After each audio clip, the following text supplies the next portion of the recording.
BNP এখন খুব বিপদে আছে। দুদু ভাই এটা স্বীকার করবেন না। কি বিপদ? দেখেন, আমি বলছি, আমি কিন্তু 7 আগস্টে বুঝে গেছিলাম যে এটা -2 থিওরি। অনেকে কেউ বুঝে নাই, কেন বুঝলাম না। Tarique Rahman next available flight ধরে ঢাকায় নামবেন এবং উনি সেলিব্রেশনে যোগ দিবেন। That was expected. যেখানে আনসারুল্লাহ টিমের ইয়েকে ছেড়ে দেওয়া হয়েছে, তারপরে শিবিরের আপনার চিটাগাংয়ের ইয়েকে ছেড়ে দেওয়া হয়েছে, তারপর আরো অনেক জঙ্গি ছেড়ে তারেক রহমানকে প্রেসিডেন্টের এক কলমের খোঁচায় উনি মানে কি বলে অ্যাকুইটেড হয়ে যাবেন এবং উনি চলে আসবেন, সেলিব্রেশনে যোগ দিবেন। তিনি আসলেন না। যখন আমি 8 তারিখ পর্যন্ত ওয়েট করছি, যখন দেখলাম যে 8 তারিখ পর্যন্ত তিনি আসলেন না, আমি বুঝে গেছি কেস খারাপ। তিনি কেন আসেন? হ্যাঁ, আসতে দেওয়া হয় নাই। Simple as that. K stop করবে তারেক সাহেবকে আসার জন্য? আমি বলি, শুনেন, এইটা বিএনপি নেতৃবৃন্দ তো বলে যে আসলে আমরা কি আইনগতভাবে তাকে আনতে চাই, আমরা এটা লিগ্যাল ফ্রেমওয়ার্কের মধ্যে দিয়ে আনতে চাই। এগুলি আমি বিশ্বাস করি না। এইটা সরকার, ইউনূস সাহেব আসতে দেয় নাই, বা সরকার আসতে দেয় নাই, বা অভ্যুত্থানকারীরা আসতে দেয় নাই। এটা প্লেন অ্যান্ড সিম্পল। এবং দেখেন, এখনো পর্যন্ত কিন্তু তারেক রহমান আসতেছে না। এবং এখনকার সিনারিওটা কি, আপনার তো সময় কম। দেখেন, বিএনপি এখন কমন টার্গেট হয়ে গেছে। কমন টার্গেট এখানে জামাত বিএনপির বিরোধিতা করতেছে, বৈষম্য বিরোধীরা বিএনপির বিরোধিতা করতেছে, সরকার বিএনপির বিরোধিতা করতেছে। এবং আজকে যে কুয়েটের ঘটনাটা, এটা খুবই সিগনিফিকেন্ট। আমি কয়েকদিন আগে তৃতীয় মাত্রায় বলে আসছি যে আমি একটা রক্তাক্ত বাংলাদেশের ক্যানভাস দেখতে পাচ্ছি, একটা রক্তাক্ত বাংলাদেশ।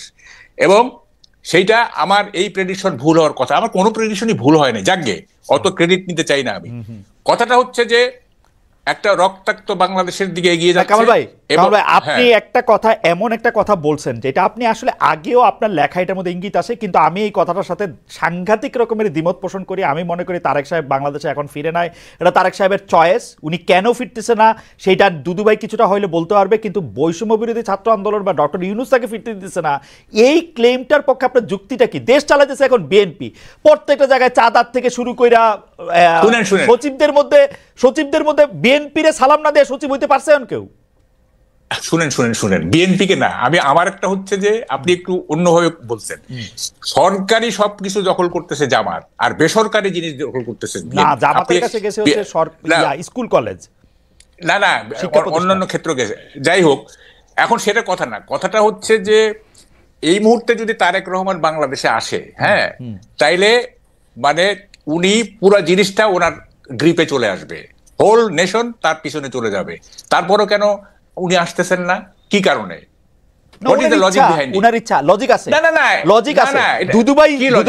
আমার লজিক আমি দেই।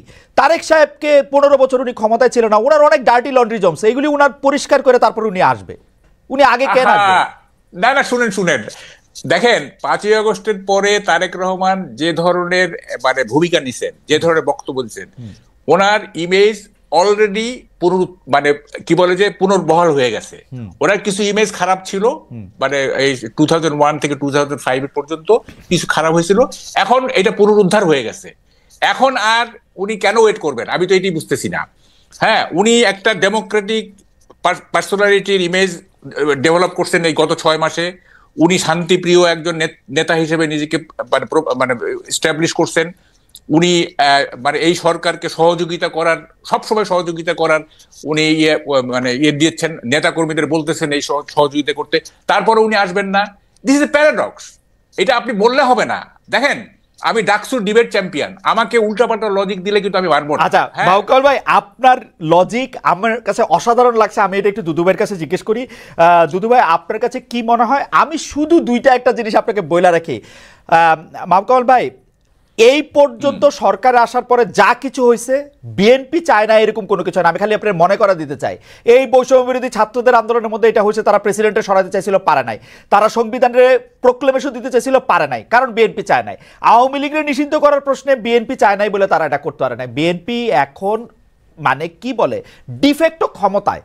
তারেক সাহেব যেদিন ইচ্ছা দিনে আসতে পারে। তারেক সাহেবের বক্তব্য মানে কি বলে, আগে বিসমিল্লাহ পরে সুবহানাল্লাহ পয়রা প্রচার করা হইতেছে সবগুলি সরকারি জায়গায়।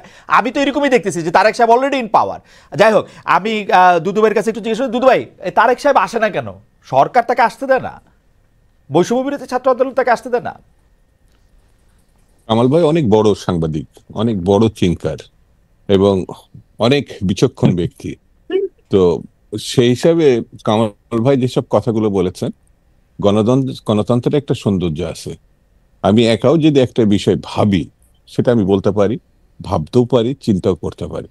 তো সেটা আমার মনে হয় না ডিফার করার কিছু আছে। তবে এতটুকু বলি যে তিনি যে কথাগুলো বলেছেন, আমি জানা মতে এ পর্যন্ত আর দ্বিতীয় কোনো আমাদের শুভানুধ্যায়ী বা আমাদের ভালোবাসার মানুষ আর কেউ এই কথাগুলো বলেছে যে বৈষম্য বিরোধীরা তাকে আটকাইছে, সরকারের টপমোস্ট ডক্টর ইউনূস তাকে বাধা দিছে।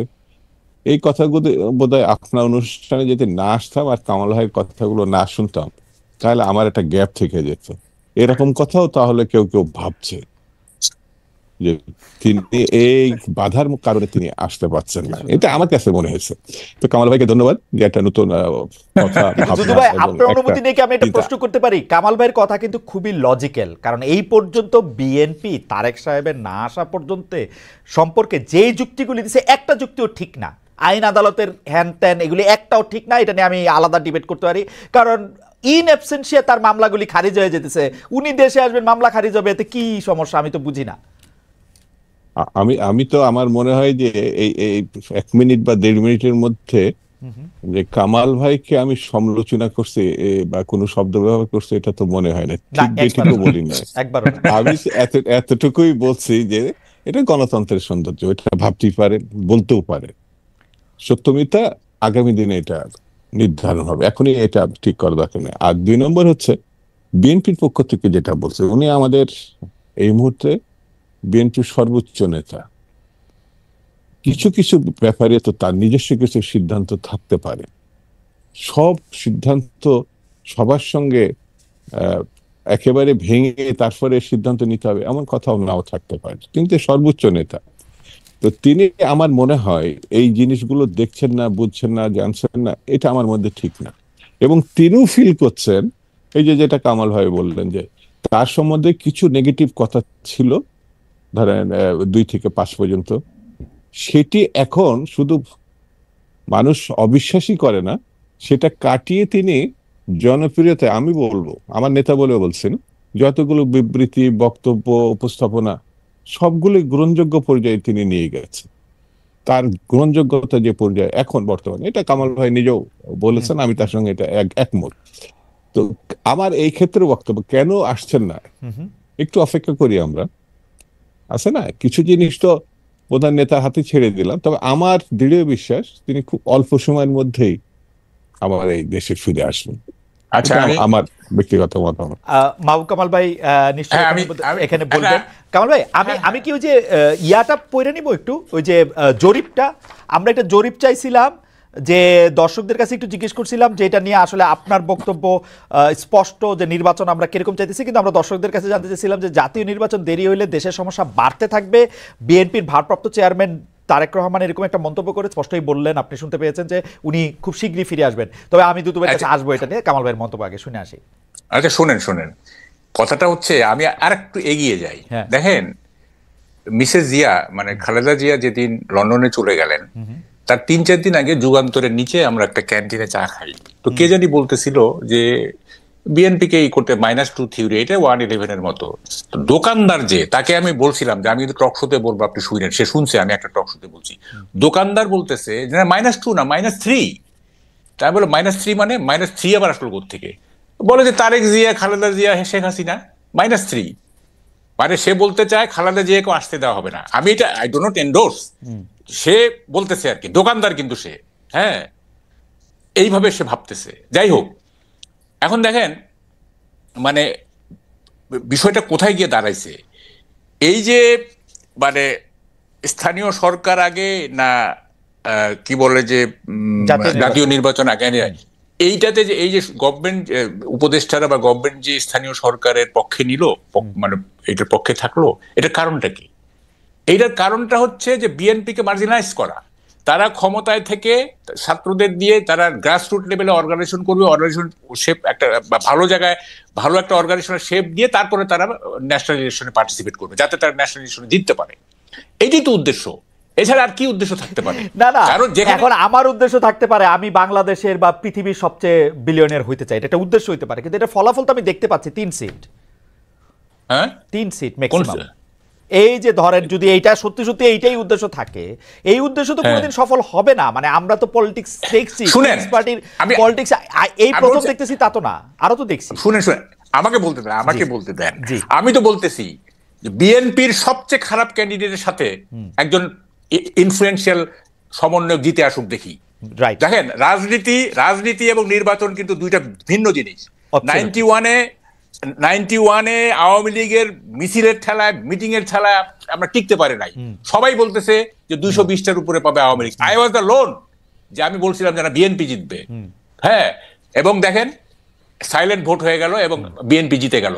জনসভা দিয়ে কখনোই মানে মাপা যাবে না। রাজনীতি দিয়ে এটা দিয়ে ইলেকশন মাপা যাবে না, Right. ইলেকশন মাপা যাবে না।